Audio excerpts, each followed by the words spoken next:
I personally feel that I don't think this tax cap issue is going to go away. I think what we have to consistently look at ways to demonstrate our value, and those opportunities are there. We just need park systems, whether they're city, county, park district, that they look beyond just taxes and user fees to look outside of what those options are and really learn how those opportunities work or can work in the states they're in.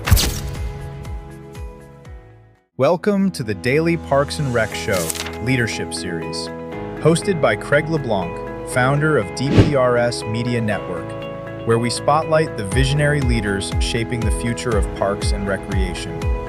In this episode, we're tackling one of the biggest challenges facing parks and recreation agencies today: how changes in funding and property tax policies could reshape the future of parks, programs, and long-term planning.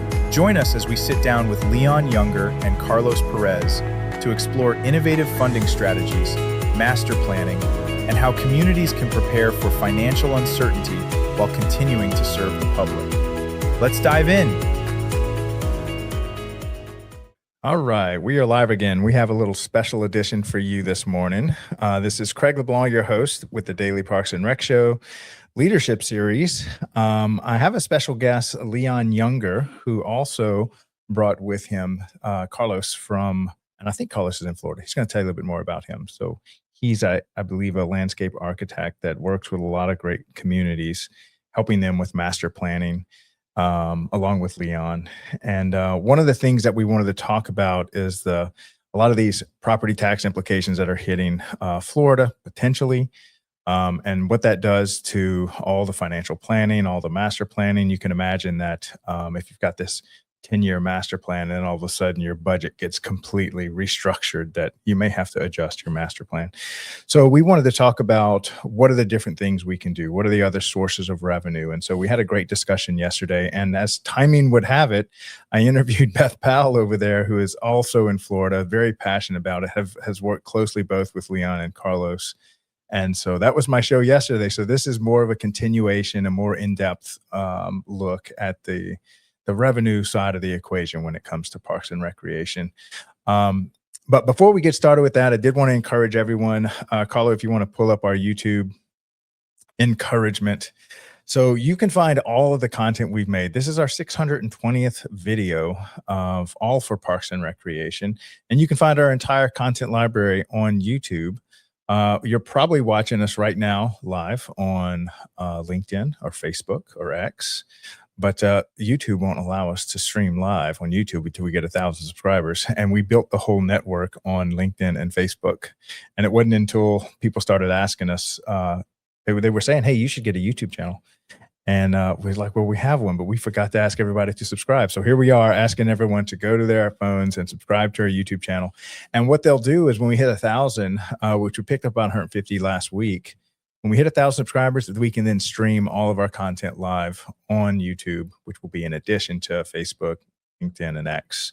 And so it just helps us really get the message out to Parks and Rec professionals. Also, if you were looking for great continuing education, a lot of our shows are just that. They have evergreen content. A great example is the Aquatics Life Show. Wesley has done a phenomenal job producing evergreen content that should be relevant for decades to come if you're in aquatics.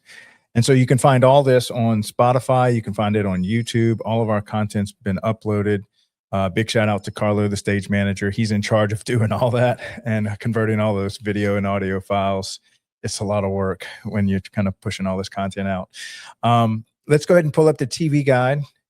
This is our much dated TV guide. I think there's only 11 logos up there. So we'll have 22 logos up there by the end of this month of different shows. So we have a lot of new shows that are launching. Just the timing was just right that they launched in July.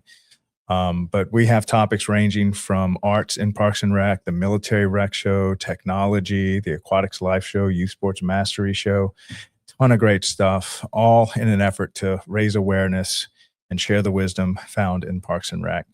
And one of those people that is going to be helping us to create content is none other than Leon Younger with Pros Consulting. And he has been sharing his I think 30 years of wisdom in Parks and Rec as a practitioner, and then almost that length of time, I think collectively over 50 years servicing the Parks and Rec community. And so I can't wait to bring him back on stage and Carlos to go over this much needed topic of discussion about taxes and revenue. So with all that being said, Carlo, why don't you go ahead and run the two promos that we have for the show, and then we'll come right back and start our conversation with Leon and Carlos.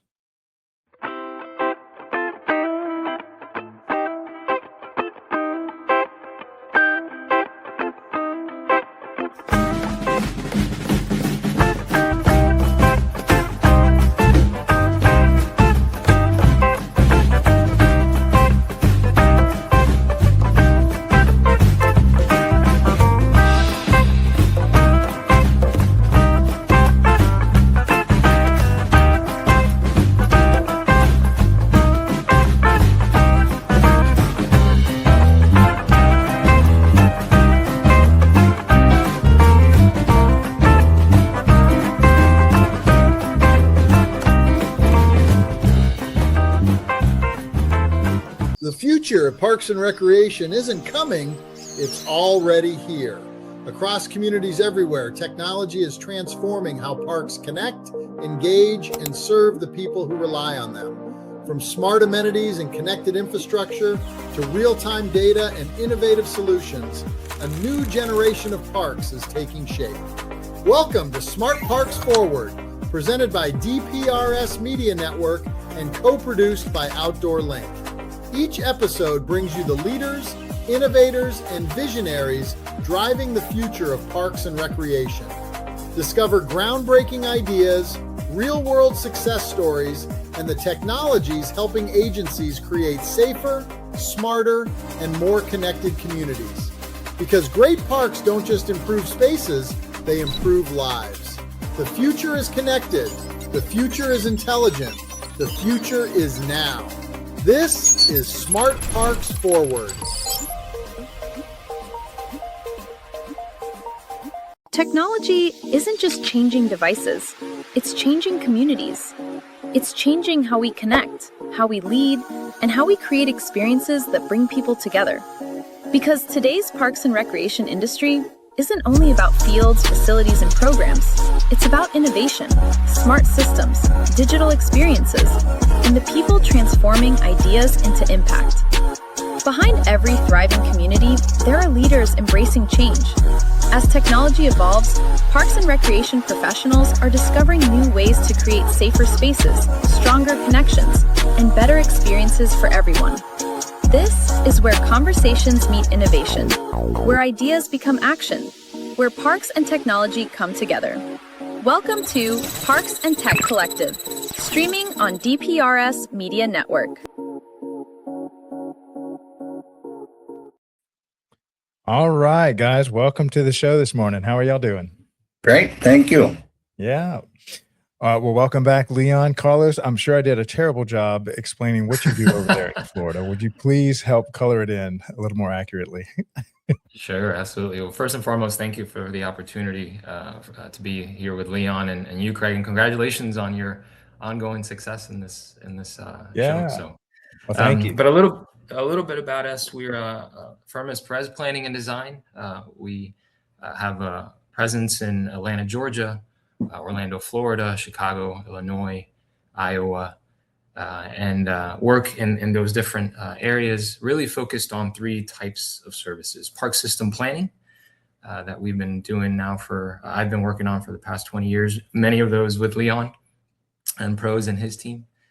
From those system plans, we also do a lot of park design plans, everything from concept plans to construction documents.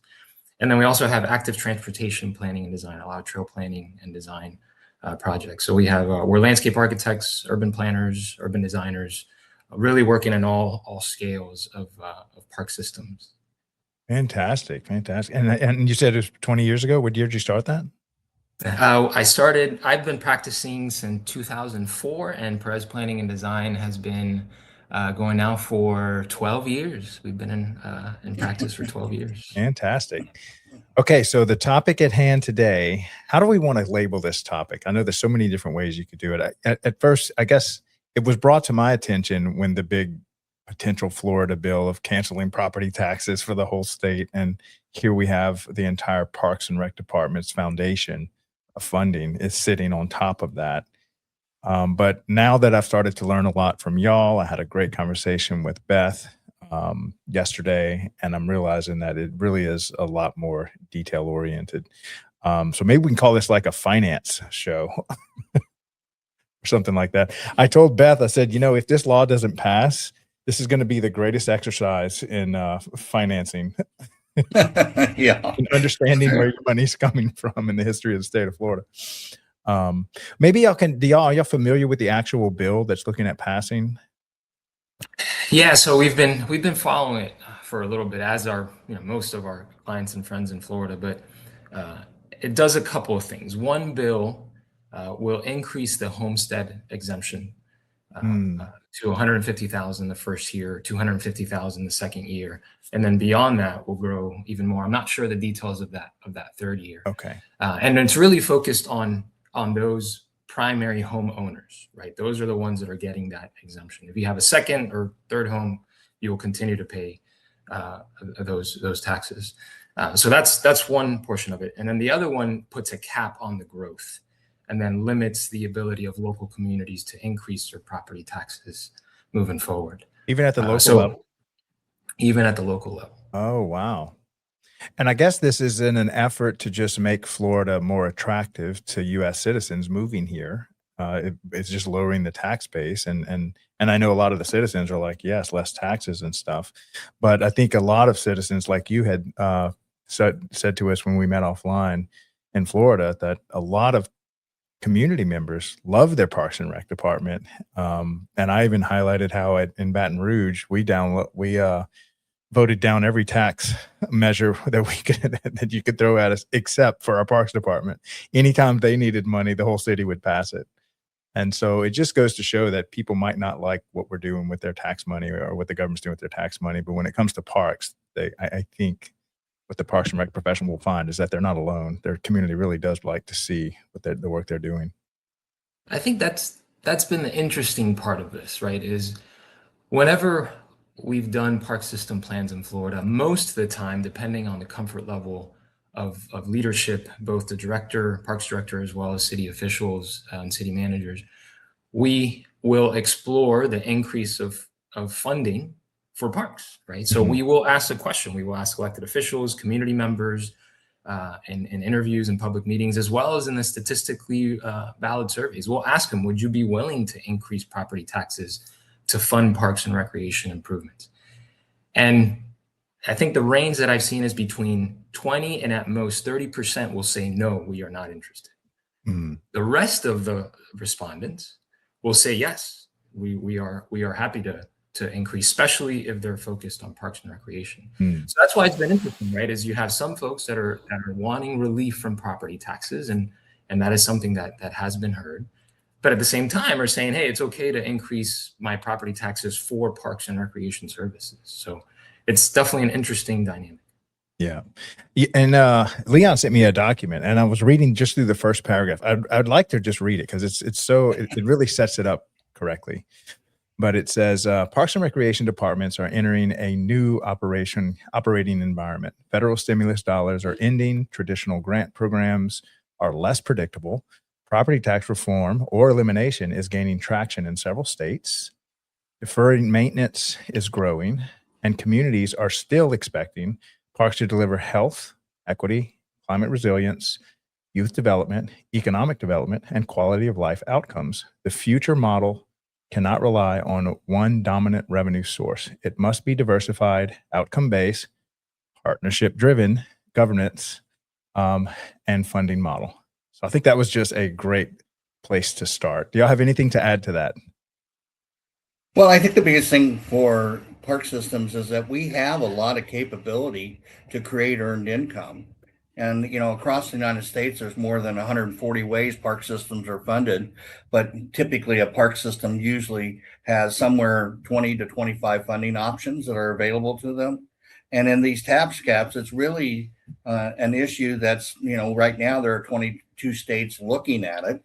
And Florida is one of those. But more importantly is to prepare your organization to look outside of taxes to basically support its operations and capital needs through partnerships and really looking at funding models that back in when Prop 13 took place back in the late 70s, people changed their mindset and all of a sudden really changed how parks were funded.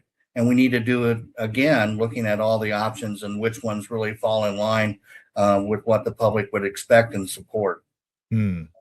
Now, where does this fall on, as far as property tax? Where does it fall on rental property? Do they still continue to pay because that's not really a second home, or the owner? Well, rental property is the owner of the property pays the tax on rental property.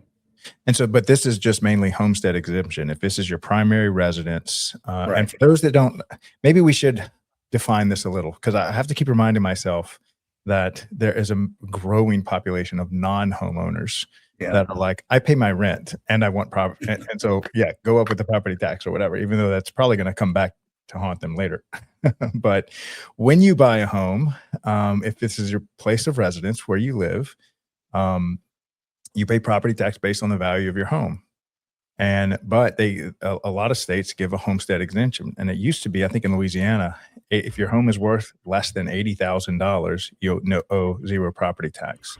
And so what Florida is considering is raising that amount to 150, 250,000. And so it includes a greater number of homes. And so that's going to lower the property tax revenue that then turns around and gives that to the Parks and Rec departments. And this is how they run their ongoing maintenance to basically run these facilities. Am I describing that right, or can you all kind of help me out with that?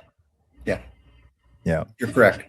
Yeah, and so for a lot of these college kids and young voters and stuff, even though you don't own a home yet, as you get into that stage in your life, you think you're going to buy your home and then you just own it and there's nothing left to pay. Nope, there's a homestead exemption, and if you don't pay it, the sheriff will put someone else in your home that will pay it. And there's really no getting out of it. And I think, Craig, I think it's also an awareness, right? You'd be surprised how many people don't realize what property taxes fund. I've had conversations with folks in Atlanta, Georgia, and surroundings, and even in Florida, where they love the idea of not paying property taxes. But when you talk to them and talk through what elements are provided through property taxes, then they start realizing the impact. So a lot of this is awareness. Yeah. Yeah. And so what are a few of the things that property tax fund is? I'll go first. It can fund your utilities, your streets, your cutting the grass on the medians, pretty much all the public land. How is that maintained? And it's maintained through the revenue generated, I think, mostly by property taxes. What are some other things that property tax funds? Police and fire are planning, obviously public works, all of your drainage programs that are associated with sewer and water. I mean, those are the big, and schools. I mean, schools typically are the biggest issue. The biggest funding components are police, fire, and schools that property taxes support. And in most cities, property tax for parks and recreation is somewhere in the neighborhood of 4 to 6% of the city's budget is dedicated to parks and recreation funding. And then usually the park systems have other types of earned income that they've created to support their system, either through user fees or other types of activities, revenue sources that basically help fund the system as a whole, including a lot of park foundations and conservancies and other types of funding sources like concessions and sponsorships that go into supporting the park system. Yeah. Yeah. Okay. And then, Carlos, what do you think is the kind of feeling on the ground, at least from the Parks and Rec directors? What is that community saying about this? Well, from a lot of the folks that we've been talking to, there's concern. right? Because as Leon mentioned, a large portion of the services that are provided through Parks and Recreation Services would be highly impacted by this. In fact, the bill talks about the services that would be allowed to be paid through the property taxes, and Parks and Recreation is not included as part of those services to be provided. There's areas where they may be able to fit into, like infrastructure and government services, but it's not called out, right? Yeah. So there's definitely some concern on that. Yeah. Okay, well, let's go into, so what are the other, I know Leon, you said there's 140 different ways that throughout the country that Parks and Rec receives funding. What are some of the top ones that you're seeing being used successfully as some of the early kind of fillers or replacements of a loss in tax revenue? Well, conservancies have been a major growth over the last really 15 years in terms of helping mainly urban centers basically manage signature parks, where they actually take over the full management of the park and raise the dollars and manage the day-to-day operations. And conservancies continue to grow. Obviously park foundations are everywhere, and most park systems across the country, anywhere from, if you're 20,000 people or above, you have some level of a park system foundation that helps raise money for different types of projects and services that are along. Probably the biggest thing from my perspective is partnerships, where you're combining resources and people's money collectively together to put on services jointly. And those partnerships can be not-for-profit partnerships, and they can be for-profit partnerships, and they can be public. We're two public agencies, and that's one of the things that we're really seeing right now. In fact, we're working in the city of Reno and Washoe County and Sparks to basically do a service district where you're combining 3 park systems collectively together into one park district that covers the entire region of 500,000 people. And we're in the process of doing that, and the support for that is overwhelmingly supportive of doing it as a service district versus each one of these agencies doing their own thing. And in Reno, they partner pretty well between the 3 of them already now, but they certainly they have the opportunity to make it even better. And so you're seeing these agencies across the country do this, and it's not unusual. I mean, if you look at Denver, when they did the mountain parks and they combined it with the city of Denver, you also see, Charlotte, Mecklenburg County, they combined their services together into one agency. It's not unusual, but it's been done at different times across the spectrum of Parks and Recreation in different cities and counties. It's just looking at what can we do to one, demonstrate efficiency, but also really grow the value of Parks and Recreation and the efficiency of the system, and still deliver on what people are looking for. Carlos, you have anything to add to that?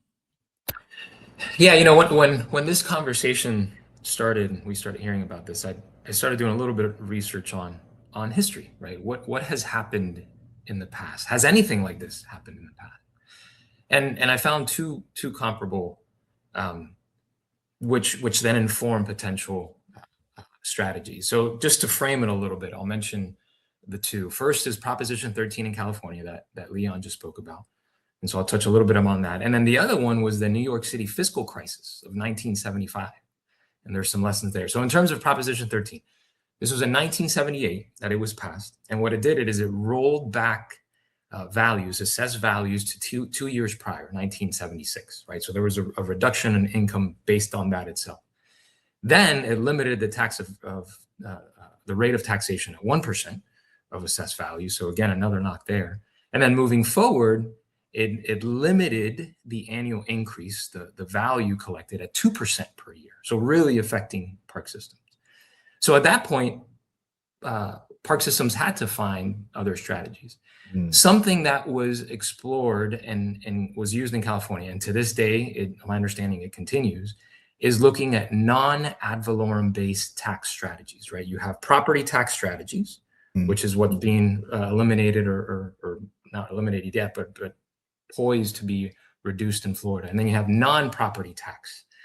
And so there are some tools for non-ad valorem tax that could be collected to support parks and recreation and projects. And every state is going to be different. Every city based on the charter is going to be different.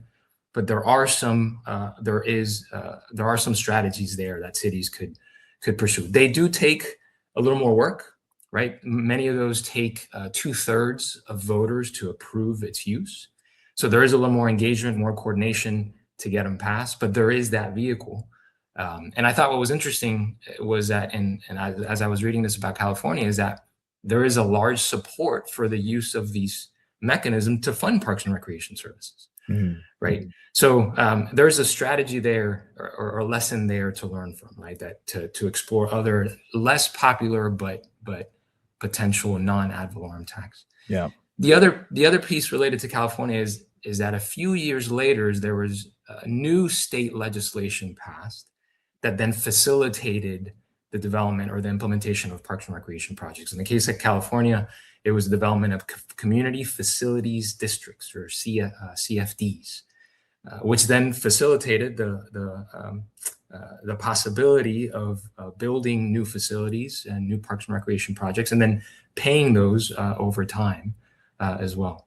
So I think those are two valuable lessons from California, right? The exploration of alternative strategies, as well as the continued conversations with elected officials, both at local and state levels, of allowing new tools that can help fund the parks and recreation projects that we know residents want to see. Now, for those that aren't familiar with them, can y'all define what is a conservancy, and what are the advantages of having a conservancy for maybe like a specific historic park that might be part of the central part of what the city offers? Well, it's a conservancy typically is park specific, and it is a group of people who raise money specifically to support that park based on its history and value and its connection to the community. And they typically operate it. A lot of times they'll take over elements of the park, and a lot of conservancies manage the entire park.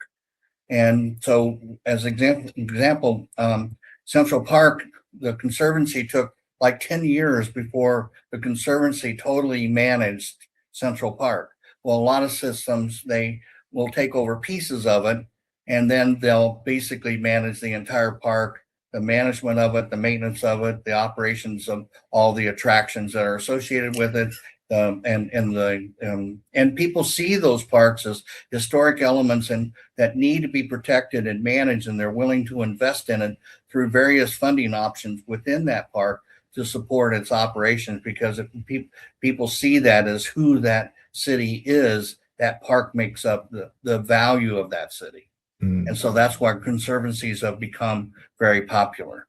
Yeah. And the same thing follows zoos. I mean, zoos for a long time, were funded by public tax dollars, but there's so few zoos in the United States that's being funded by public tax dollars. The majority of zoos are managed by not-for-profits and Zoo Friends, which is a form of a conservancy, and they manage that. And certainly they've made a tremendous amount of improvements across zoos in this country through all the different funding mechanisms that they put in place, because people see the value of having that zoo in their community and what its education and resource value is, and people are willing to invest in it. Yeah. Carlos, you have anything to add to that one? Yeah, Leon, as you were just mentioning that, it reminded me of that other example that I mentioned, right? The New York City fiscal crisis of 75, because that's where a lot of these friends groups, the conservancies, emerged from in New York, right? It was the fiscal crisis of 75 where the city just had no money.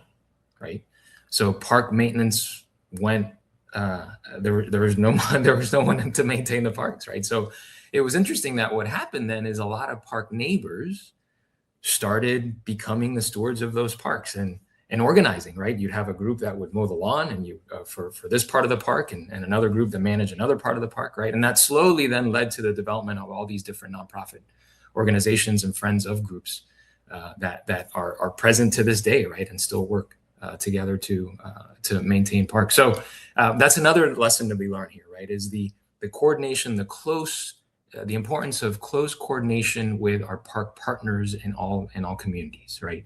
Because those are going to be our partners and our voices for elected officials, both at state level and local level, to help with new strategies for parks and recreation services. Yeah. And one thing I learned from Beth yesterday, she said that as far as building the parks, I think that came from something else, like bonds that they would get. Yeah. But the maintenance of it, which is your salary for your staff, the programming, the festivals, pretty much the day-to-day running expenses, that's what was funded by the property taxes. So it's like, yes, we still have the ability to build stuff. We just don't have the ability to maintain it because this is our major source of revenue. Is there anything else that as far as constructing versus maintenance that y'all like to comment on? Well, I think when you get in, like I said, taxes typically for parks are general fund, dedicated millage. A lot of agencies have sales tax that are dedicated, local option taxes. People pass bond issues. They do TIF funding for various parks, utility partnerships. I mean, all of these are dedicated opportunities that help support the park system. But then when you get into earned income from programs and memberships and sports tournaments and concessions and the ability to host events and issue permits and a lot of organizations like golf courses are built around enterprise funds where they're basically user based. I mean, these are funding sources that still provide the service under a park and recreation umbrella, but they're funded by individuals or groups. And then you have your other types of funding, which are park impact fees, park land dedications. You got fee in lieu kind of taxes. You got development agreements with developers where the developers will put in the improvements and the park system will management. I mean, and then you have all the partnerships and philanthropic different types of funding that make up how park systems are managed today. And it's the combination of those in every community and really knowing how to engage those folks or those options and knowing how to apply them to the park system. And then you have to have a city structure that allows it to happen. A lot of people have the capability, but the structure doesn't allow it, or the political environment doesn't allow them to basically manage all of those options that are available to them. Yeah. Carlos? This will be if this passes in Florida, it'll be interesting, right? Because to Beth's point yesterday, and as Leon mentioned, there are other ways to fund new construction related to new development. One of them being park impact fees, right? So that is a revenue source that will continue, will benefit the cities that are growing. The cities that are not growing won't have that source of income, right? I think the opportunity for cities now that are growing is to make sure that those park impact fees are up to date, that they are getting the value from developers that they should be getting based on their current system, because that'll be a key opportunity. The challenge, as Beth mentioned yesterday, will be what are the opportunities for those cities that are not growing, and what are the funding sources available to them for parks and recreation services? Yeah. Okay, we're going to take a quick commercial break to thank our sponsors. But when we get back, I want to talk about more of these public-private, public-public relationships. I think these are going to be critical to these environments that we're kind of heading towards. But today's sponsors, these are two of our anchor sponsors that started, kind of believed in us when it was just a concept, and it was Outdoor Link and the National Academy of Athletics, both also content creators. So Outdoor Link, imagine if we all have these smart homes that now you control. Seems like everything is a smart light bulb or a smart switch, and you can control everything in your home. Imagine if your whole city's infrastructure was tied in to the internet, where you could control your splash pads or bathroom door locks or parking lot lights. And so Outdoor Link has been doing this across the country in countless communities, helping cities just run their infrastructure much more efficiently. And then the National Academy of Athletics, a lot of the programs that your community wants, you're just really not geared up for it. So imagine there's like a big demand for pickleball or flag football leagues or something like that, and you're really not staffed for it. They can really turnkey any of those programs and provide the coaching, the staff, pretty much everything. And they'll even run like your after school care or your summer camps. And so both have been great supporters of the show and have been doing great work for the Parks and Rec industry. So Carlo, why don't you go ahead and run those two promos, and we'll come right back and continue our conversation with Leon and Carlos. In today's parks and recreation industry, communication, safety, and efficiency go hand in hand. That's where Outdoor Link comes in, delivering smart technology that empowers city departments and community planners to do more, smarter. Outdoor Link's platform connects and automates everything that keeps your parks running smoothly, from lighting and locks to signage, water features, Wi-Fi, and digital advertising. Control and schedule park lights for safety and energy savings. Remotely manage facility access. Coordinate fountains and splash pads. Provide public connectivity.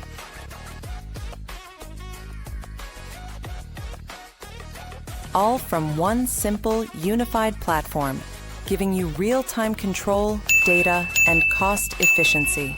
For parks and recreation agencies, that means safer spaces, smarter resource use, faster responses, and stronger community engagement. And behind every great park story is great infrastructure. That's why Outdoor Link proudly supports DPRS Media Company, helping the Daily Parks and Rec Show amplify the voices of professionals shaping our communities every day. Outdoor Link, smart, connected solutions for parks, recreation, and beyond. They say it's just rec. Just rec, where kids learn to try again. Just rec, where confidence begins. Where teamwork, effort, and fun matter more than trophies. It's not about perfection. It's about participation. It's not just rec. It's where kids learn to love the game and themselves. It's just rec until they learn teamwork for life. It's just rec, but it's everything to them.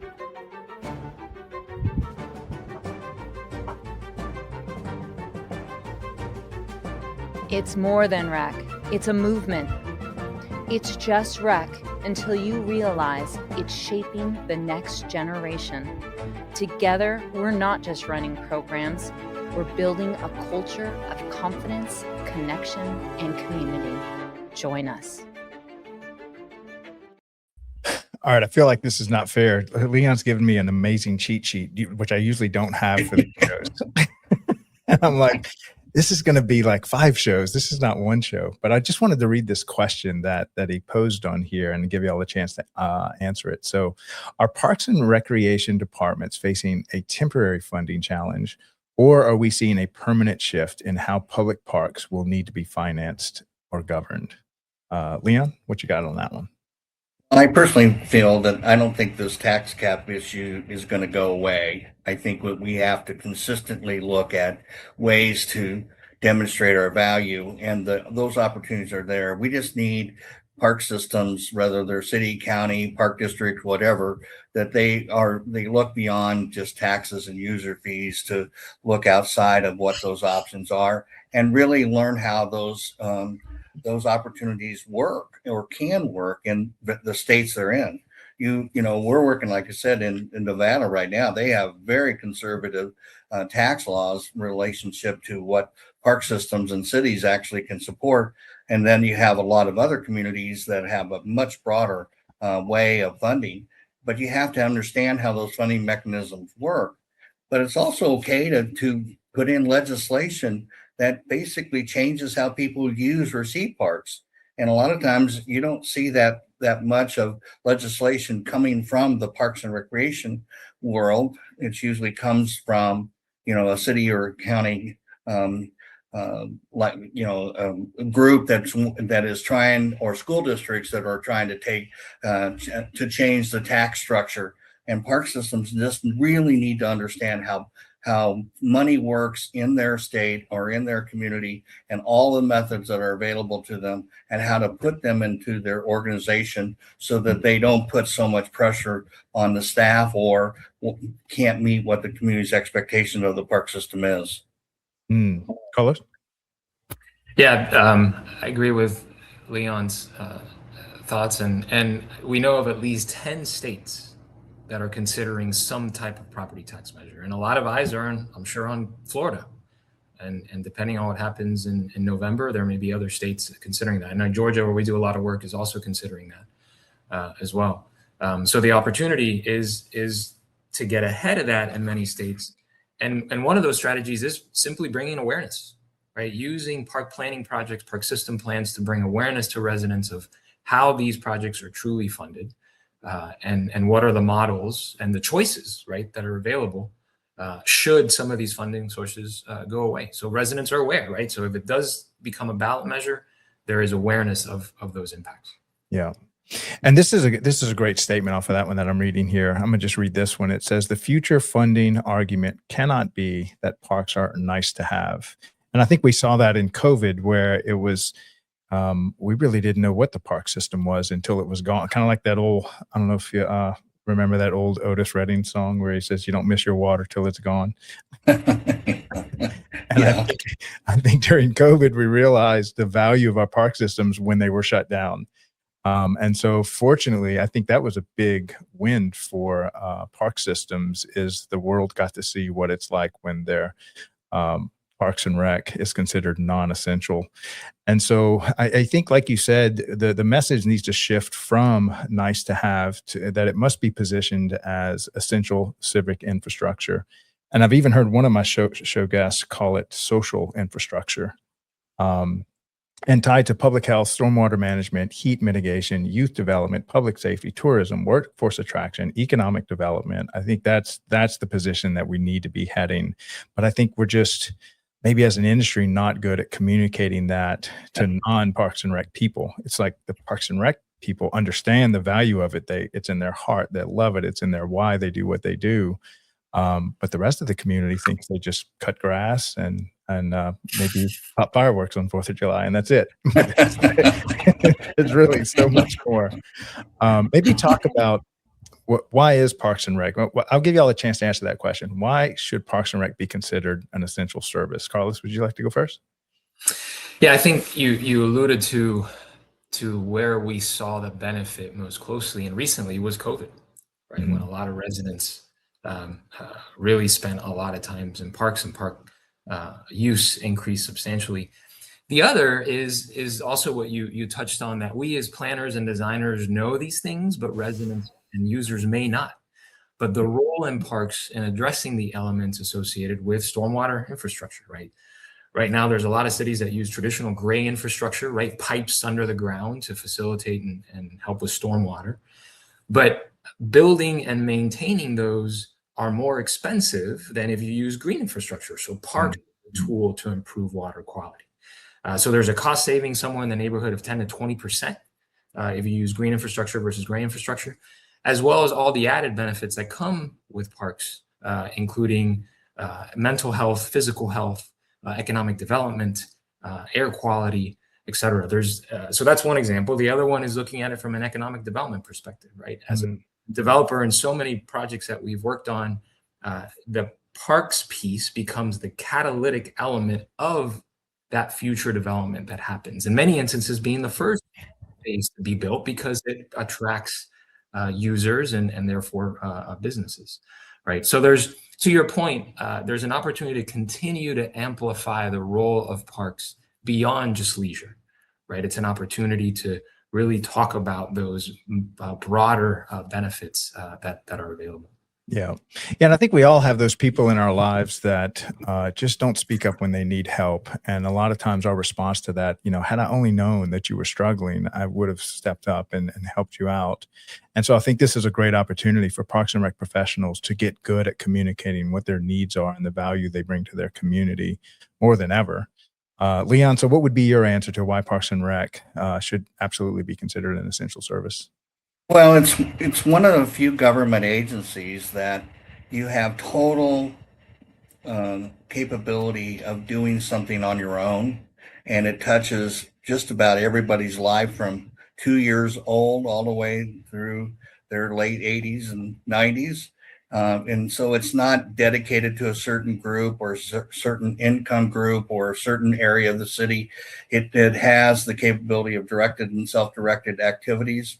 And what's really, it's not done to you, it's done for you.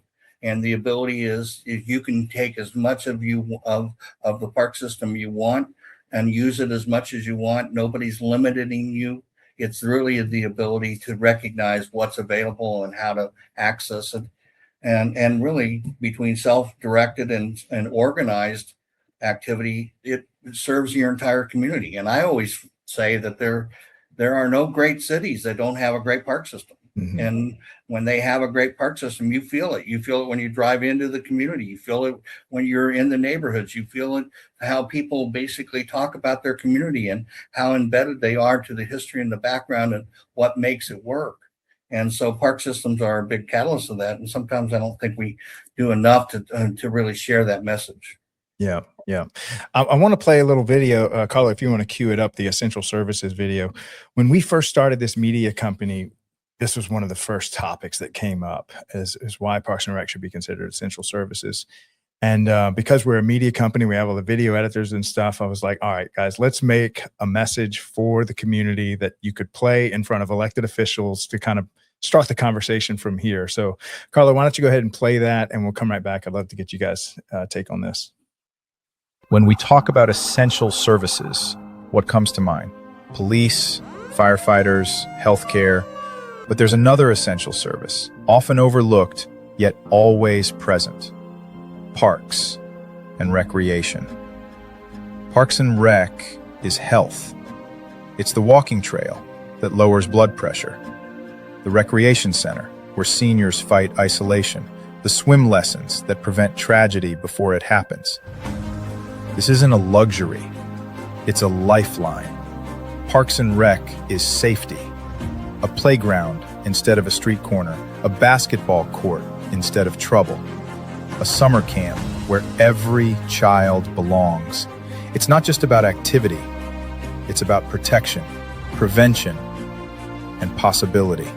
Parks and Rec is community, the festival that brings neighbors together, the cultural event that teaches respect and diversity, the open space where a city breathes. It builds bridges where division once stood. It gives people a reason to gather, to connect, to care. And Parks and Rec is economics. It strengthens property values. It drives tourism through events and trails. It saves on healthcare costs. Every dollar invested multiplies, feeding back into schools, into safety, into growth. Essential service is not just about survival, it's about thriving. And Parks and Recreation is where thriving begins. In wellness, in equity, in culture, and in joy. Parks and Rec isn't extra, it's essential. For our health, for our safety, for our communities, for our future. A message from the Parks and Recreation community.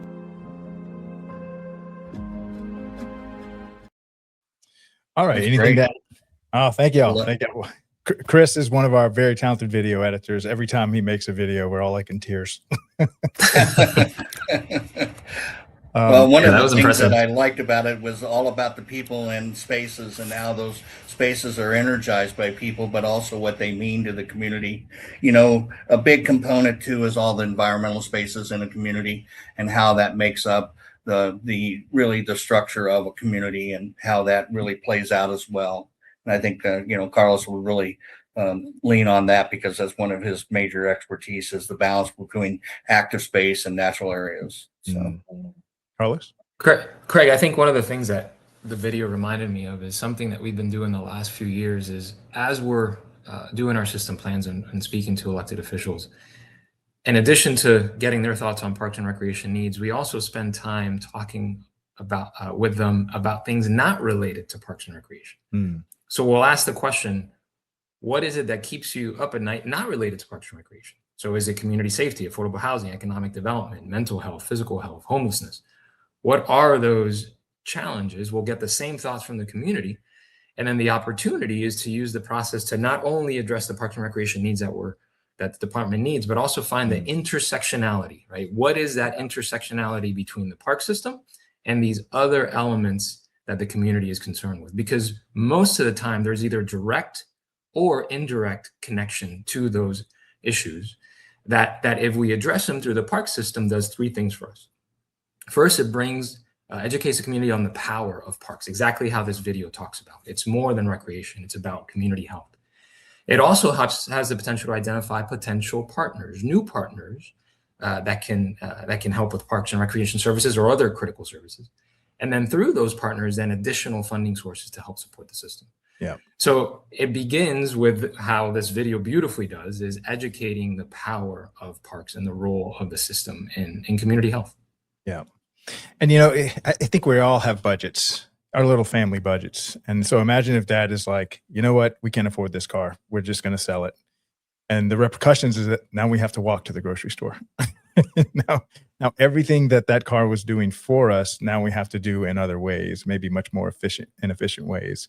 And so let's say we cut out all of our Parks and Rec programming. And so maybe the repercussions is now you've got kids with idle time on their hands, maybe getting in trouble. And so you might have to increase your budget for the police department.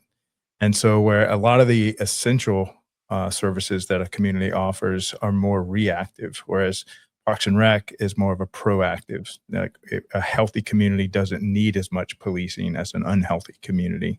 And so I think that's where it's really good for us as a community of Parks and Rec professionals to just get really good at the messaging, telling your story and bringing people into your world, rather than just expecting them to know that you maintain the graveyard. And people might not think that that's a big part of what Parks and Rec do. And there's so much more that it does, that as these services get canceled, you're going to feel it on the back end. Okay, I'd like to kind of close it out. We're definitely going to have to do a couple follow-up shows on this one because there's so much good stuff I want to talk about.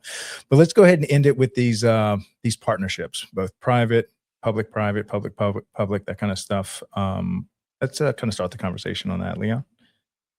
Well, I think the partnerships, one, legitimize the value of Parks and Recreation, and that people are willing to invest in a partnership that's either a not-for-profit or a private partnership or another public agency. If they see the value of doing it from an efficiency perspective as well as making a difference in their community. And school districts and park systems have always been partners for about everything. The same thing can apply to other types of amenities, other types of groups. I mean, my feeling is that the partnership side of things really grows the advocacy, because you're teaching other people about what Parks and Recreation can do, and you bring people along with you. And the partnerships that we've been involved with for SEA across this country have always helped shape the park system and what it means to the community. And I think that's a real opportunity for the future if people are willing to open up themselves to allow others to be a partner with them. Yeah. Because really, if I had a great conversation with the director over at Minneapolis, and it's a city that's just reputation has just been kind of beat up.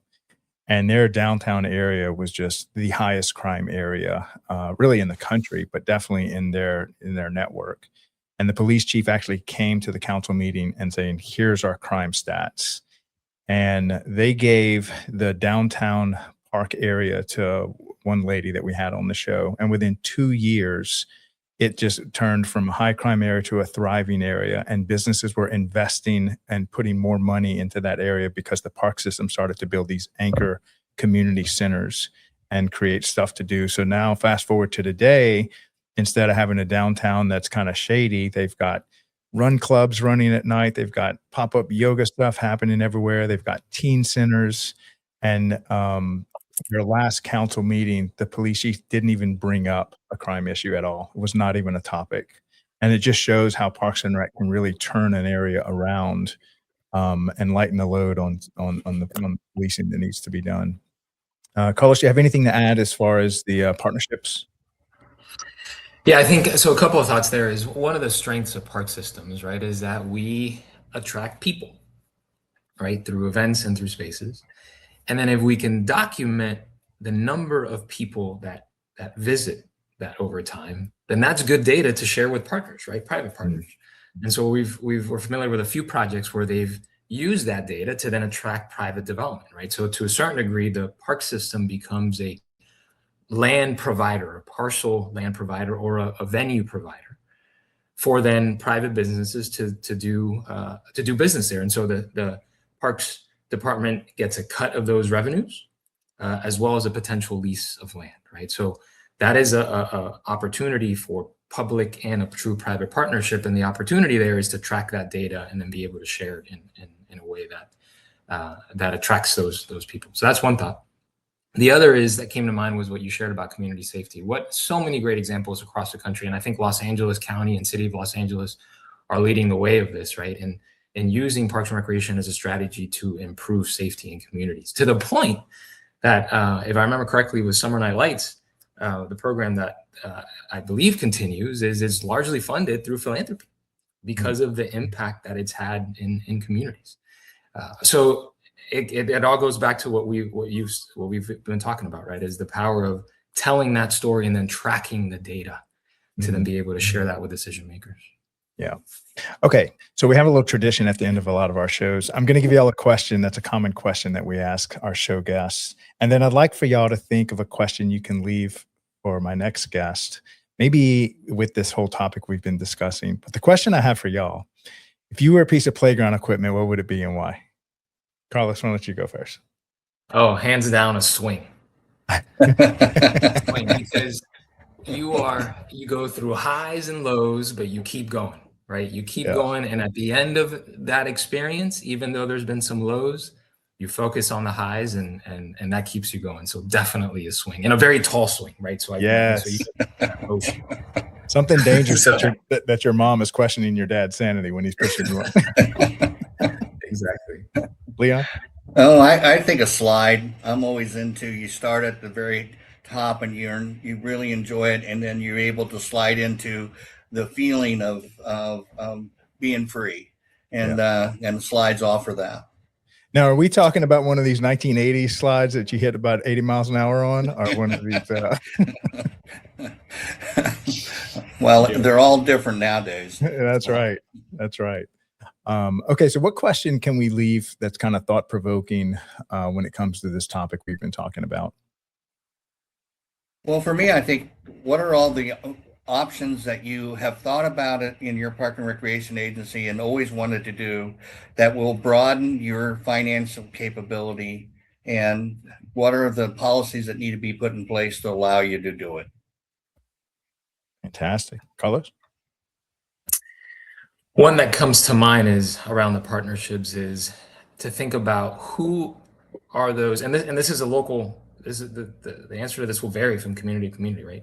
Who are those top 3 partners in your community that you haven't worked with in the past, right? But they may have the resources and the opportunity to partner to create mutual benefits, right? For Parks and Recreation and for what they're doing. So who are those top 3 partners? Now, just to help them out a little, what are the common categories that those partners in? I know Leon has mentioned hospitals as a big one. Are there any others, universities, maybe big employers? What are some of the ones that y'all are thinking of? Colleges, hospitals, obviously any type of business that crosses over into the market that we're in. So, and I think that those markets really help, one, to bring recognition, because they can celebrate that their clients with us, and our clients, we can celebrate with them. Those are the partnerships that have the greatest value and the greatest strength. But anybody that's in the recreation celebration business, I think the park partnerships like downtown organizations that are celebrate downtown, those should be great partners for us. And not-for-profits. I mean, a lot of agencies, Boys and Girls Clubs, as well as YMCAs, they do partner jointly with park systems. And obviously, probably the biggest one is school systems, because we share resources and facilities. Yeah. Carlos, you have anything to add to that? Well, the ones I was thinking about was definitely the school district. Those are ones that is, for many systems, are just low-hanging fruit, right? And if we look at planning in the 70s and before, it was all about joint planning, right? Really working together and to achieve those spaces. And yeah, times have changed. It's gotten a lot more complicated. But that is a really great opportunity. And we know Trust for Public Land has been doing an amazing job really spearheading that movement, which is great. And then healthcare. Healthcare is such a major service. As we all know, population is getting older in this country. So the need for future healthcare services will continue to grow, but the opportunity is in preventive medicine and opportunities. We worked with one community where it was about the hospital providing the space that residents could come to enjoy, right? And if they needed to go to the hospital, then they were there. Or if they needed some kind of healthcare service, they were there. But the idea was to strengthen that partnership with healthcare providers. And then in fast-growing communities, developers, right? Because they will have the potential to be helping implement these spaces moving forward. Yeah. Oh, I love that. Kind of one other comment about what Carl said there, Craig, was, we're working in Minneapolis and one of the in Bloomington, they changed the name of the community center to Community Health and Wellness Center. And so they put wellness into the name Community Health and Wellness Center, which I think really broadens the perspective that it's for everyone. Yeah. Yeah. Fantastic. All right. We definitely need to do a couple more shows on this because I think I've got like 4 more pages of stuff that we need to talk about this. And this is a topic that I don't think gets near enough conversation around. So, but really appreciate you guys coming on the show today. Thank y'all so much for helping serve the Parks and Rec community through the work and the companies that y'all run and provide for Parks and Rec professionals. Desperately needed. But yeah, let's definitely do this again. This is just such an important topic, and we'll continue to create great content around this because this is definitely, we need our Parks and Rec systems. They're absolutely essential. And I think they're here to stay. We just got to kind of shuffle the deck a little bit, kind of keep things going. But thanks for having us. Yeah, thank you so much. Thank you for having us. Yep. Yeah. Thanks a lot, guys. Bye. See you. Bye. All right. So another great episode with the Daily Parks and Rec show. We do have, let's see, hold on. We got a show coming up next I need to announce. All right. So coming up at 12 noon, we have the leadership series with Kelly. Don't miss that. And then immediately following that, we have Thursday, which is our Youth Sports Mastery show with host Aaron Locks. This is a show that's been so popular. I think Aaron's booked. I think to get on his show on Thursday, you have to be booking in January. So we did open up another time slot for him on Tuesdays at the 5 p.m. Eastern time. So a lot of great stuff being produced here. I think Leon and Carlos highlighted a great topic that we need to stay focused on because honestly, Parks and Rec professionals need to be really good at being not just good stewards of the funding they have, but always be looking for other sources of revenue to continue the great work that they are doing. All right, so that's all I have for y'all today on this episode. We'll see y'all here again at 12 noon. And do another great leadership series. So see y'all then. Love you guys. Thanks a lot. Bye. This episode is brought to you by SDSU's Sports MBA program. If you're passionate about sports and want to work in the women's sports industry, then this is the time to pay attention. SDSU's program is 12 months accelerated hands-on learning where students have actually gotten to work with teams like the San Diego Mojo, partnered with the Farmers Insurance Open, and visited headquarters like the Upper Deck or Callaway Golf. It's built for people who want to be in rooms like that. So if you're interested, deadlines are approaching. Learn more or apply with the links in the description. In the parks and recreation industry, attention is limited, but influence is everything. Every day, thousands of parks and recreation professionals make critical decisions. Decisions on infrastructure, programs, technology, and vendors. The question is your brand part of that conversation? DPRS Media Network was built to answer that question. We are a dedicated media ecosystem focused exclusively on the parks and recreation industry in the United States. Through a network of daily and weekly shows, we inform, connect, and influence this audience. Our distribution spans multiple platforms: LinkedIn, Facebook, YouTube, X, Instagram, plus email campaigns, newsletters, podcasts, and live event coverage. This is not a single-channel strategy. It is a multi-platform media engine. Today, our network reaches over 214,000 connections, including 51,000 on LinkedIn, 64,000 on Facebook, nearly 40,000 email subscribers, and thousands more across podcast and social platforms.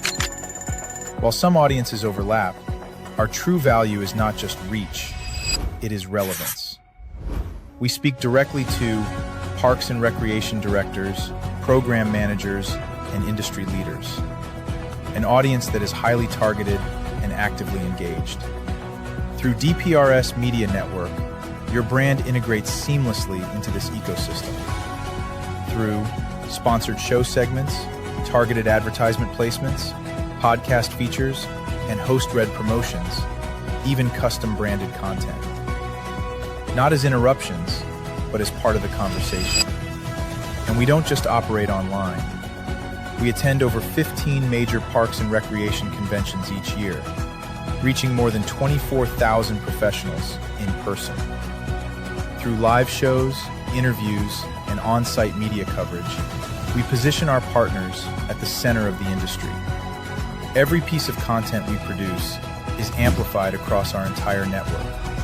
Multiple shows, multiple hosts, multiple platforms. Your message doesn't appear once, it multiplies. This is more than advertising. It is strategic positioning within a trusted media network built specifically for the parks and recreation industry. If your goal is to reach decision makers, build credibility, and stay top of mind, then it's time to partner with DPRS Media Network. Apply for partnership or sponsorship today. Let's position your brand where the industry is already paying attention.